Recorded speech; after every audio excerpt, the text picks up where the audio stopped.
Good morning po again mga kababayan man sir. So it's May 23, 2024 pa rin. So yan, this is Jam, the Filipino channel pa rin po ang inyong lingkod. At dito pa tayo ngayon sa may pagkasalinahan. So actually Petron to. Yan. So ayan, kailangan muna nating ipa-change oil si ating kabayo. So medyo matagal ano na rin, 40,000 na rin. So kailangan nang ipa-change oil. Okay, so tambay-tambay muna tayo.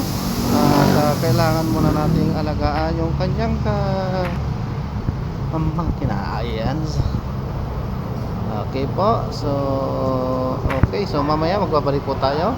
So change oil muna at saka brake cleaning. So kasama yan sa maintenance. So dito yan sa may Congressional Avenue, Petron po ito. So mas mura po dito, pare-parehas lang naman po ang langis, pare-parehas lang naman din po ang serbisyo. Bakit pa kayo pupunta sa mahal? So dito na kayo sa Petron. Saan nga ba ito? Congressional Avenue. So yan yung ating mabait na mekaniko na nag-change.